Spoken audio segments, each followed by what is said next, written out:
Selamat sore buat kita semua. Kita mengucap syukur kepada Tuhan Yesus kembali karena sampai pada hari ini kita masih dan selalu sehat, dan semuanya karena kasih karunia dari Bapa kita Tuhan Yesus. Dan kita mengucapkan syukur atas berkat kesehatan untuk pada hari ini dan seterusnya. Pastinya Tuhanlah yang memberikan segala berkat kepada kita. Aku membuat dua video hari ini, dan ini ibaratnya sudah mau hampir Yesus disalibkan, dan kita masuk ke part 186. Sebelum video ini kalian tonton, silahkan kalian nonton di part 185-nya supaya berurutan. Itu judulnya Yesus ditangkap, dan di sini kita akan masuk lagi. Ayatnya ada juga di 4 kitab, Matius, Markus, Lukas, Yohanes. Yohanesnya itu ada part-partnya juga, sebenarnya dia digabungkan ya ketika si Petrusnya itu menyangkal. Jadi di Markus aku baca secara keseluruhan, dan aku akan baca yang di Yohanes di poinnya. Jadi aku kasih ayatnya sekarang. Matius 26 ayat 57 sampai 68. Lukas 22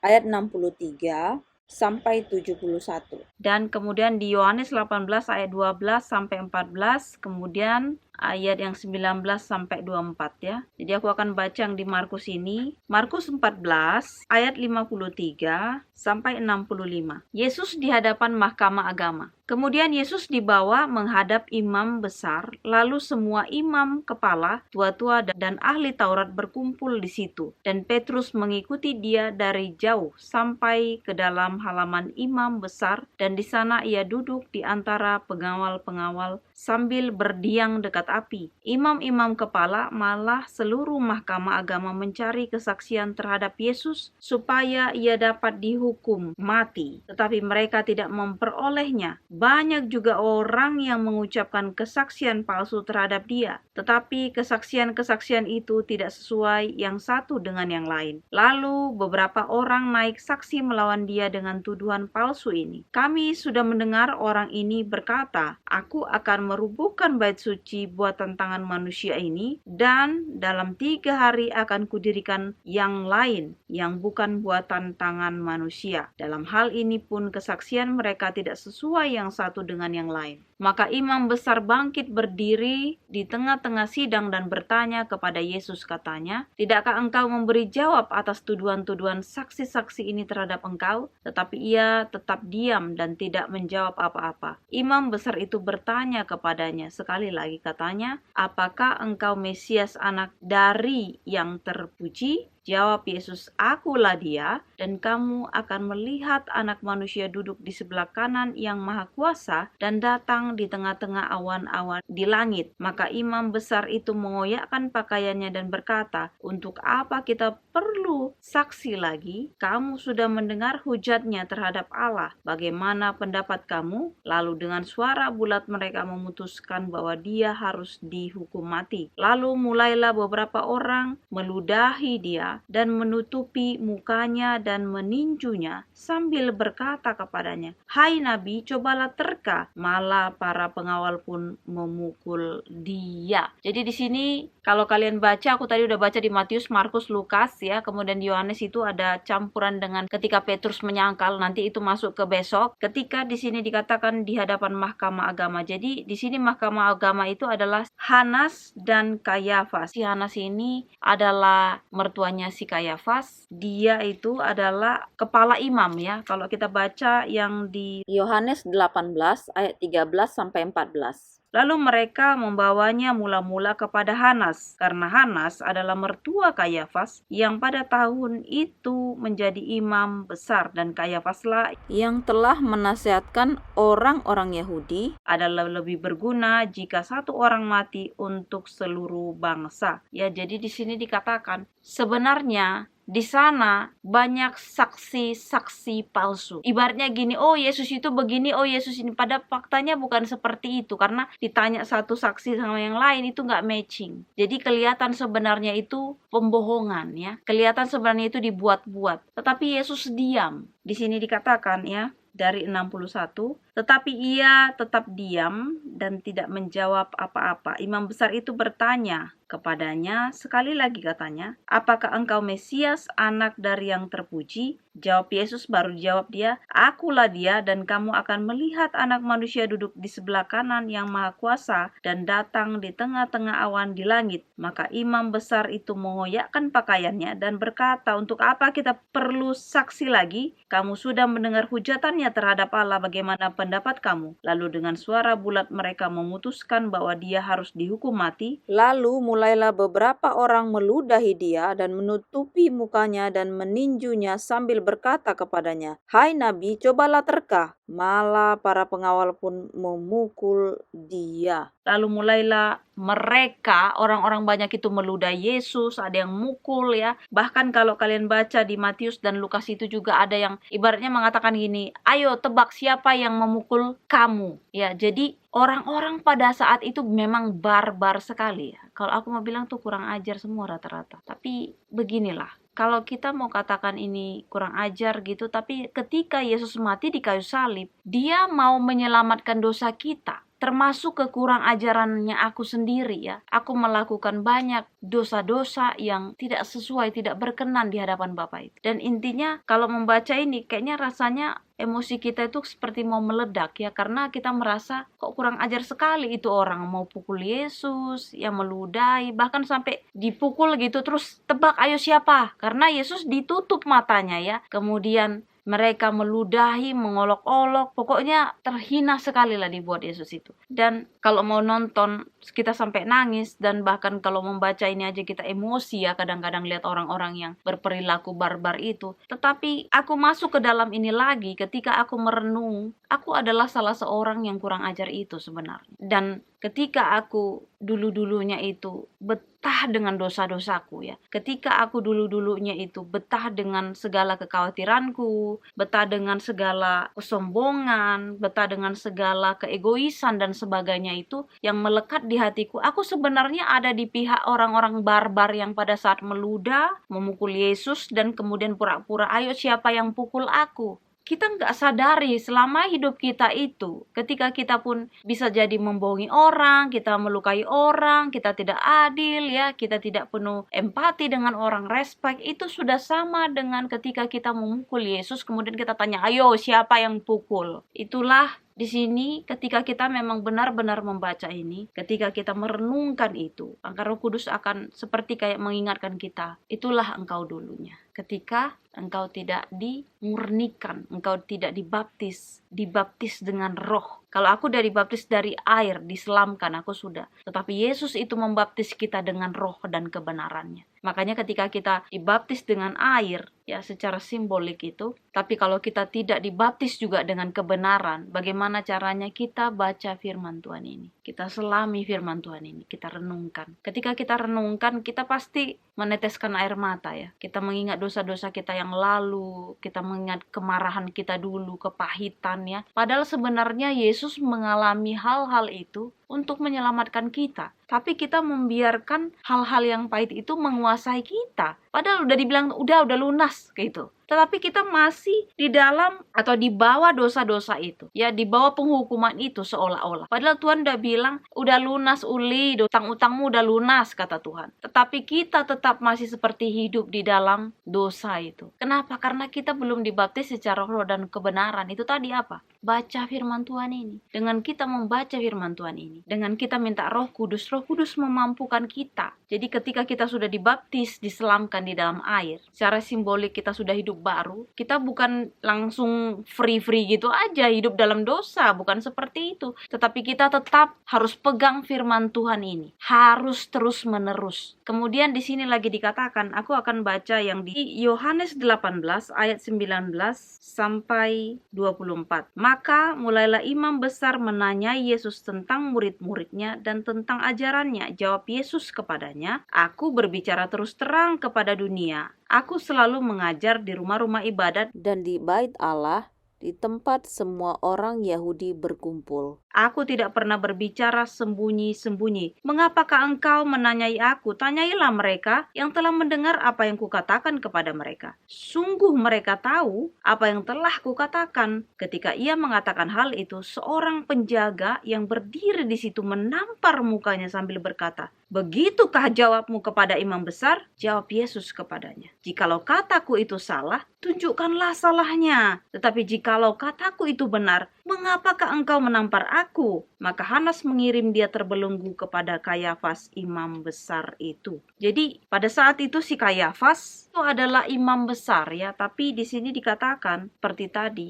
si Hanas ini adalah mertuanya si Kayafas. Jadi si Hanas ini mengirimkan ke menantunya lah ya, si Kayafas ini. Ketika Yesus menjawab apa yang ditanya, tapi ada pengawal di situ yang malah menampar Yesus. Kata Yesus kepadanya, "Kalau kata-kata yang keluar dari mulutku atau jawabanku salah, tunjukkan di mana salahnya. Tapi kalau nggak salah, kenapa kamu menampar aku?" katanya. Mereka nggak bisa jawab. Dan Yesus sudah berkali-kali selalu bilang, "Aku selalu memberitakan segala sesuatu itu secara terbuka, tidak sembunyi-sembunyi. Jadi kenapa kalian baru nangkap aku? Dan satu hal, ketika itu salah, tunjukkan di mana salahnya." Tetapi mereka tidak bisa. Tapi karena seperti dipaksakan ya, dipaksa-paksa supaya Yesus itu salah. Dan kemudian ada lagi sampai yang mengatakan dia menghujat Allah karena Yesus memang anak Allah. Tetapi mereka tidak percaya dan bahkan sebenarnya tahu, seperti yang di video-video lalu kita udah baca di ayatnya. Mereka tahu, tetapi kenapa mereka tidak mau mengakui Yesus sebagai juru selamat itu, sebagai utusan Tuhan? Karena mereka takut kehilangan jabatannya. Karena mereka takut kalau orang-orang tidak memuji mereka lagi. Jadi di sini udah jelas sekali. Ketika kebenaran itu kita buka, kita ungkapkan. Kadang-kadang orang yang sudah betah di dalam dosa-dosa itu,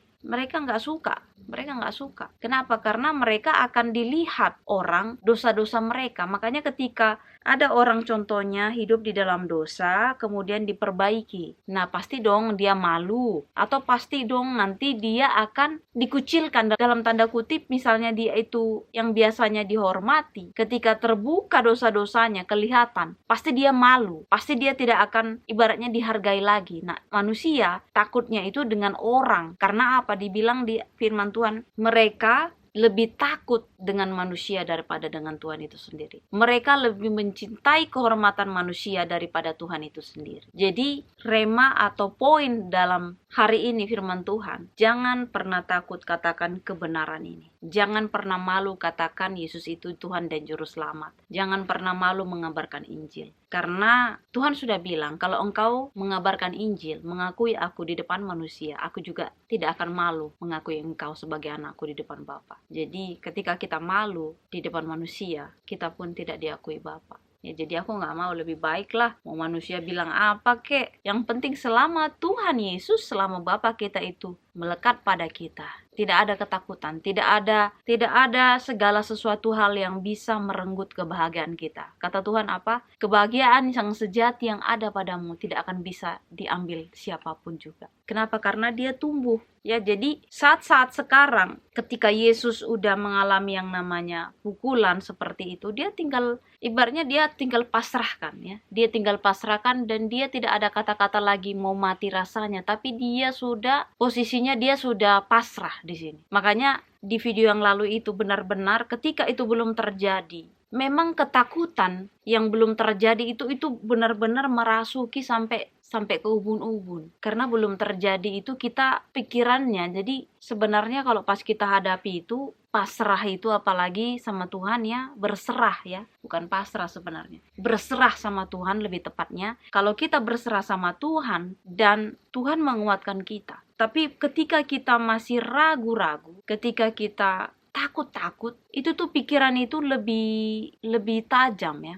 Makanya waktu Di video yang lalu udah jelas sekali ketika Yesus malam itu sebelum ditangkap, dia udah mengatakan hatiku sangat sedih, mau mati rasanya. Ya, jadi karena kita nggak bisa prediksi ke depan itu, dalam artian ini gimana gitu. Karena kita nggak bisa berbuat apa, unpredictable. Kita di luar dari uncontrol lah ibaratnya. Jadi kita nggak bisa mau bilang ini salah, itu salah. Jadi semua seluruh jiwa kita itu kayak rasanya nggak hidup ya. Tapi seperti yang aku bilang, ketika Yesus mengalami hal itu, dia semakin bertekun berdoa sampai dia 3 kali. Bayangkan. Jadi di sini kita banyak belajar bagaimana kita harus mencontoh bagaimana Yesus mengalami masalah. Dia tetap pegang firman Tuhan, dia tetap bersama Tuhan. Dia larinya ke Tuhan. Ya, jadi jangan lari ke yang lain. Ketika kita udah lari ke Tuhan, langsung kepada Sang Khalik itu, nggak usah takut. Kalaupun kita seperti Tuhan aja sampai dia katanya apa, berbaring ke tanah. Ya, sampai dia merebahkan diri ke tanah. Seperti kayaknya tiarap ya, maksudnya kayak udah menyerah gitu ya. Jadi kita sepenuhnya kembalikan kepada Tuhan. Karena ingat satu hal, Tuhan itu rumusnya, dia tidak akan pernah mencobai kita di luar kemampuan kita. Jadi ketika kita sudah bilang, Tuhan aku sudah lakukan yang terbaik, tapi hasilnya seperti ini, sekarang engkaulah yang bekerja.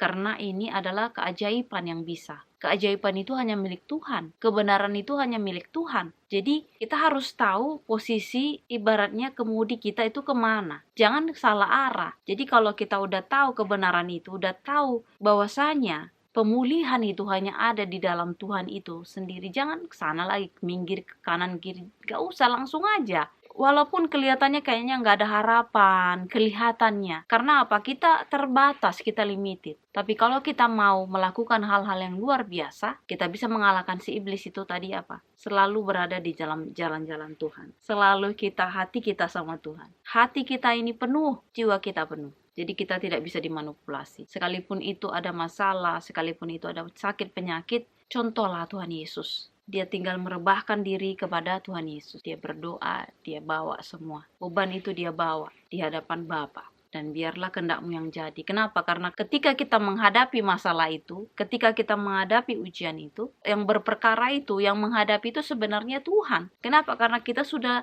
serahkan di tangan Dia. Jadi kita tinggal hadapi saja. Yang penting kita jangan sampai di luar Tuhan. Ketika kita di dalam Tuhan, yakinlah hidupmu pasti akan disempurnakan. Pasti akan diubahkan. Ya bukan langsung tinggi gitu ya. Karena kalau misalnya kita mau berubah secara rencananya Tuhan, setiap hari itu kita harus ikuti Dia. Setiap hari kita harus ada nafasnya sama Dia. Setiap hari kita harus komunikasi sama Tuhan. Jadi kita itu udah tahu kayak contoh begini ya, kita sama orang tua. Kalau kita selalu telepon dia, ya contoh yang nggak harus tiap hari juga, tapi paling nggak selalu misalnya seminggu sekali atau tiap-tiap kita libur ada waktu kita langsung telepon orang tua kita. Kita kan langsung tahu bagaimana keadaan dia. Atau mama kita, orang tua kita pasti juga tahu keadaan kita. Ya, jadi ketika hal-hal itu kita alert dan ketika orang tua kita mengatakan ini dan itu, contohnya ya menasihati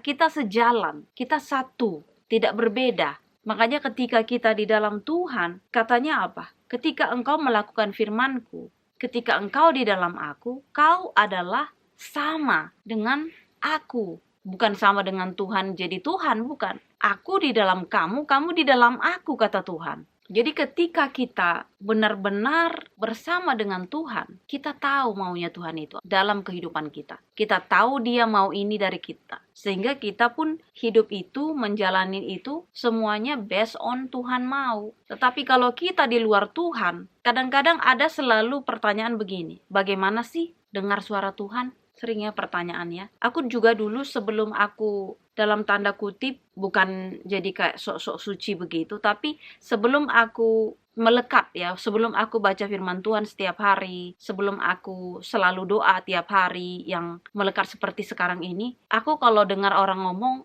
aku dengar suara Tuhan begini-begini. Aku kadang gini, dengar suara Tuhan gimana ya dengar suara Tuhan ya? Tapi mungkin ada orang yang to the point gitu. Gimana sih caranya dengar suara Tuhan gitu? Atau serius kamu dengar suara Tuhan? Atau ada yang bertanya yang aneh-aneh gitu ya. Tetapi setelah sekarang, hari demi hari, ketika kita melekat dengan Tuhan itu, seperti biasa ini ada lalat ya di sini ya kalau udah musim panas. Dan kita nggak usah bingung ya, karena aku juga sendiri sebenarnya belum pernah melihat secara langsung Tuhan itu, belum didatangi, tapi suara Tuhan itu, suara Roh Kudus, aku pernah dengar. Dan di hari-hari setiap, ibaratnya sepanjang hari, kalau aku ngerasa ada masalah ini dan itu dan sebagaimana, aku selalu dalam hati, Bapa, ini seperti apa? Ini bagaimana? Apa yang aku jawab nanti? Apa yang akan terjadi? Nanti Roh Kudus akan berbicara di dalam hatiku, di dalam pikiranku, di dalam mulutku, di dalam semuanya, tanpa kadang-kadang kita sadari itu udah jadi rema, itu udah jadi kayak nafas kita, udah jadi kayak kita melt, apa maunya Tuhan udah kita tahu. Kadang-kadang kita jadi kayak ngobrol, Bapak, apakah benar kalau aku lakukan ini? Atau mungkin aku ngerasa, aduh Bapak, aku tadi melakukan ini, pasti salah ya. Pasti Bapak nggak suka ya. Aku seperti itu sekarang jadinya. Dan kalau kita udah benar-benar melekat itu kadang-kadang hati itu kayak disentuh sama yang namanya Roh Kudus itu, benar-benar kita itu pasti damai ya. Luar biasa gitu. Nah, kalau udah bicara tentang ketika Yesus kasihnya itu udah melekat, ini udah pasti air mata. Kalau kalian mungkin seperti aku dulunya belum bisa merasakan suara Tuhan itu, cepat-cepatlah dari sekarang cari Tuhan. Seperti aku bilang, bagaimana carinya? Buka Alkitabmu, baca, minta tuntunan Roh Kudus. Selalu berkomunikasi dengan Tuhan. Dalam hati, kalaupun gak sempat di kamar, ketika kita diangkut, di bus, selalu kita berdoa. Ada punya handphone, ada Alkitab di handphone, baca firman Tuhan. Jadi, dimanapun kita berada atau kita lagi, misalnya contohnya malam sebelum tidur, kita baca, Tuhan ngomong apa hari ini, maunya Tuhan seperti apa. Dan kadang-kadang kalau nggak sempat pun kita baca firman Tuhan, kita ngomong aja. Seperti kayak doa, Bapak hari ini terima kasih, contohnya kita makan. Hari ini aku boleh makan. Tadi makannya enak, lezat, dan sehat. Bapak terima kasih aku sehat. Hari ini aku bisa menghirup udara yang segar. Kemudian aku nggak sakit, tubuhku kuat. Terus kita berdoa, keluargaku sehat, ini dan itu, ngomong aja. Seperti kita kayak ngobrol, ya. Jadi setiap hari kita lakukan itu. Karena Bapak kita itu bukan Bapak yang ada gapnya. Dia itu justru malah dia bilang apa? Kamu bukan hamba lagi. Kamu sahabat. Ya, bahkan aku lebih senang dibilang apa? Kamu adalah anakku. Kamu adalah dombaku. Karena dombaku mengenal suaraku. Dia Bapa. Berarti kita anak. Nah, bagaimana kedekatan kita sama orang tua? Ketika aku juga bicara sama orang tua aku nggak pernah yang sungkan-sungkan ya. Aku bicara aja ketika aku lagi nggak enak, ada masalah ini dan itu, aku selalu bicara sama orang tuaku. Nah, orang tuaku nanti ngomong ini misalnya gitu ya. Nanti orang tuaku bilang seperti inilah contohnya dan itu. Dan aku di situ pasti langsung oke. Ya udahlah Mak atau ya udahlah Pak, seperti itu. Nah, apalagi sama Bapak kita yang luar biasa. Sebenarnya dia tanpa dikasih tahu pun dia udah tahu. Tapi dia melihat kesetiaan kita. Makanya ketika kita sekarang dikasih kesehatan ya. Berkat itu bukan hanya materi. Seperti aku bilang, kalau kalian banyak uang tapi kalian sakit-sakitan pun habis uang kalian untuk obat-obatan ya. Jadi lebih baik apapun yang sudah Tuhan kasih, maupun yang kita minta belum dikasih, selalu kita bersyukur. Selalu bersyukur. Jadi banyak sekali hari ini yang kita ambil, dan biarlah kita akan baca firman Tuhan besok lagi sampai selesai. Ketika Yesus nanti sampai terangkat ke sorga, barulah selesai part bagian Tuhan Yesus ini. Dan sebenarnya pelajaran atau bimbingan atau contoh yang dikasih Tuhan Yesus kepada kita Bapak itu benar-benar baik dalam kehidupan kita. Dan kita tinggal mencontohkan dia ya. Jadi kalau ujian kita aja dikasih kisi-kisinya belum tentu keluar. Tapi Yesus Bapak kita itu bahkan dia mencontohkan. Dia udah kasih kisi-kisinya. Dia contohkan lagi. Jadi dia bukan hanya ngomong, tapi dia mencontohkan. Dan biarlah kita menjadi sama seperti dia. Karena dia bilang apa? Lakukan apa yang aku lakukan. Turuti apa yang aku turuti. Ya. Itulah agama kita, melakukan kehendak Tuhan, melakukan kehendak Bapa. Jadi inilah doa dan harapan kita berdoa. Bapa di sorga, terima kasih Bapa untuk kasih setiamu. Bapa, kalau kami baca firman-Mu ini, ketika perjalananmu di dunia, pada saat detik-detiknya Engkau akan disalibkan, menebus dosa kami Bapa. Hati kami terasa sakit, emosi, melihat orang-orang yang menghakimi, yang memukul, yang meludahi, bahkan yang mengolok-olok Engkau Bapa. Hati kami menjerit-jerit merasakannya, merasa benci kepada orang tersebut. Tetapi sebenarnya kami pun pernah melakukan hal itu Bapa. Kami melakukan hal yang jahat di mata-Mu Bapa. Ampuni kami Bapa. Karena kami orang berdosa, orang lemah. Kami sering sekali jatuh. Oleh karena itu ya Bapa, ampuni kami. Kasihani kami. Karena dengan kasih-Mu lah kami selamat. Kami bukan siapa-siapa Bapa. Kami orang yang lemah. Penuh dosa. Dan kami sebenarnya tidak layak Bapa. Tetapi Engkau melayakkan kami. Oleh karena itu Bapa, kami mengucap syukur, berterima kasih kepadamu. Engkau adalah Bapa yang baik. Engkau sungguh baik. Hari ini Bapak anakmu mau berdoa Bapak untuk orang-orang di luar sana, siapapun yang sedang sakit Bapak, siapapun mereka, Engkau jamah tubuhnya di bagian manapun. Biarlah Engkau sembuhkan. Orang yang sedang kehilangan yang dikasihinya, Engkau hiburkan ya Bapak. Orang yang mencari pekerjaan, Engkau berikan pekerjaan Bapa. Biarlah juga Engkau memberkati dan memberikan jalan keluar bagi orang yang mempunyai masalah. Apapun masalah mereka Bapa. Dan Engkau juga memberikan kekuatan pengampunan bagi orang yang pernah dilukai.